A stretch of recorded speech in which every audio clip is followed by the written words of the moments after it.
Aquí estamos para escuchar noticias desde AC, antes del colegio. ¿De qué vamos a hablar hoy, Guillermo?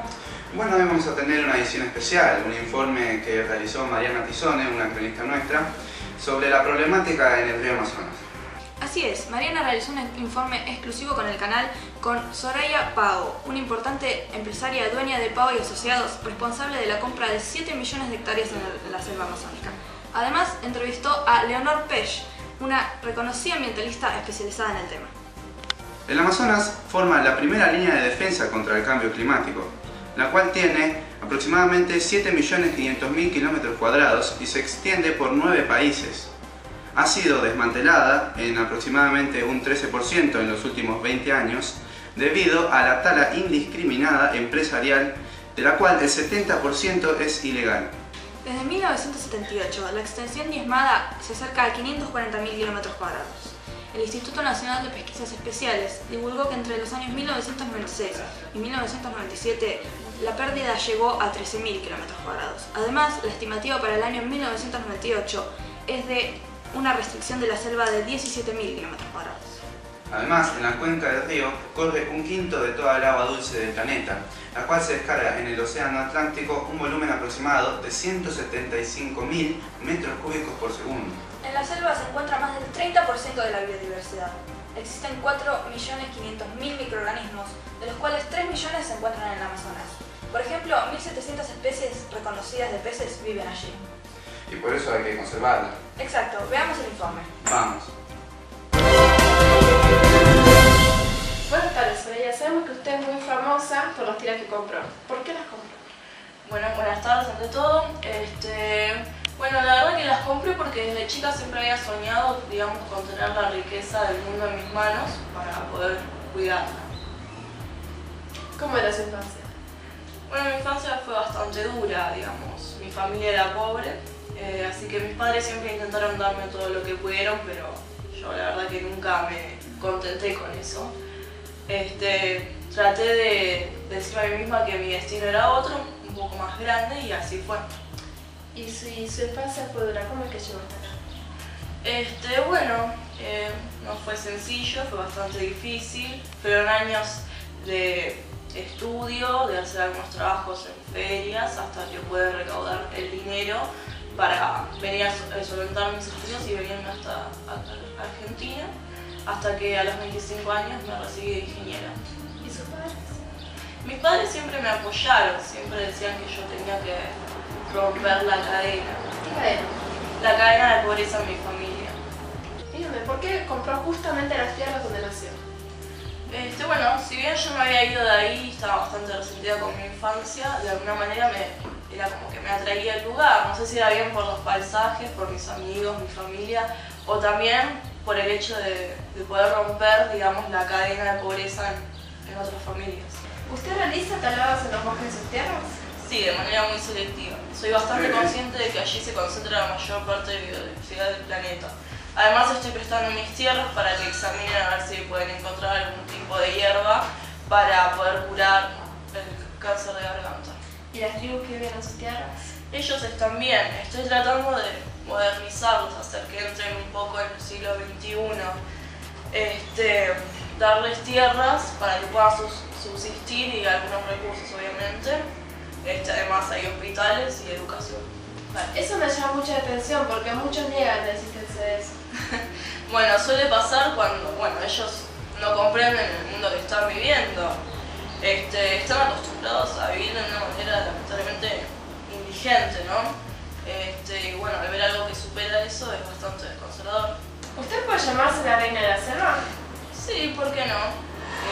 Trato de generar felicidad, tengo la mayor parte del Amazonas. Trato de defender las cosas que son mías y de mi gente. Por eso cuando una empresa minera quiso instalarse aquí, yo me negué rotundamente. ¿Cómo fue eso?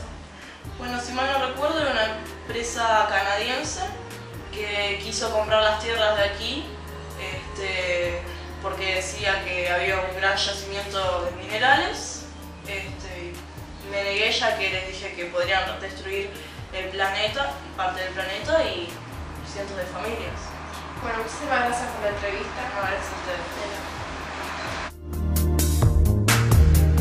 Se sabe que el Amazonas posee una diversa cantidad de especies que la habitan, como por ejemplo el mucuim, el candirú o el cogo de soja, y entre las 1700 especies de peces se encuentran el puraqué y las pirañas, para nombrar algunos. Tanto estas especies como las personas que habitan el medio se encuentran en peligro. Leonor Pech nos cuenta cuáles son las causas de dicho peligro. Cuéntame, licenciada, ¿por qué el Amazonas es tan importante para el planeta? Bueno, el Amazonas no es importante, el Amazonas es muy importante. Tiene más del 30% de la biodiversidad del planeta, además de sus espectaculares paisajes, mantiene en equilibrio el clima de la Tierra, ¿sí? Porque controla las entradas del oxígeno y las salidas del dióxido de carbono. Además, por eso se llama el pulmón del planeta. Entonces el pulmón se va achicando, ¿qué puede provocar? Bueno, si el pulmón se va achicando, lo que puede provocar es un aumento de la temperatura, ¿sí? Que el régimen de lluvias sea muy distinto y que, literalmente hablando, las especies desaparezcan. ¿Por qué el aumento de la temperatura? El aumento de la temperatura porque al ser el Amazonas, ¿sí?, quien absorbe la mayor cantidad de radiación solar, imagínate que al no haber esa magnitud empieza a concentrarse todo ese calor en la atmósfera. ¿Y cuál puede ser la solución? Una solución es concientizar al planeta. No es tarea fácil, pero tampoco es imposible. Más que nada hay que cuidarnos de los ojos grandes. ¿Quiénes? Los ojos grandes son los codiciosos. Lo único que se fijan es ver si en la billetera tienen plata y ver si su cartera es de cocodrilo. ¿Y qué me puede decir de la deforestación? La deforestación es un tema muy complicado. Se hace una deforestación por motivos agrícolas, por la producción de maíz, por la producción de arroz y también para fijarse que haya más espacio. El tema es el siguiente, y es lo más triste. El 80% de los suelos que se utilizaron de la deforestación no se están usando, porque al no tener buena fertilidad no les sirve. Entonces ni siquiera esas empresas, ¿sí?, hacen una plantación de al menos un árbol. En los últimos años, ¿fue fuerte la depresión en el pulmón? Fue y es fuerte. Vos pensás que como en los papeles que te di, en el 1996, 1997 fueron casi 45.000 kilómetros cuadrados de hectáreas que desaparecieron. ¿Y qué me puede decir de las tribus que viven allí? Las tribus que viven allí viven en pésimas condiciones. Muchos son indocumentados, analfabetos, tienen condiciones sanitarias pésimas. Además no reciben una educación. Entonces ahí va el egoísmo también de parte de las empresas, ¿no?, y de muchos ojos grandes. Lo que hace, en vez de gastar fuerzas en ayudar a estas personas, lo único que hacen que es fijarse, como te dije antes, en su bolsillo y ver si la cartera es de cocodrilo. ¿Y qué quisiera decirle a la gente? Que la selva, muchos piensan que la selva no va a desaparecer, pero en realidad sí, en algún momento va a desaparecer. Lo que se puede hacer es aportando cada grano de arena por todos y, bueno, empezar a ser un poco más solidarios y pensar en los demás. Muchísimas gracias. No, gracias.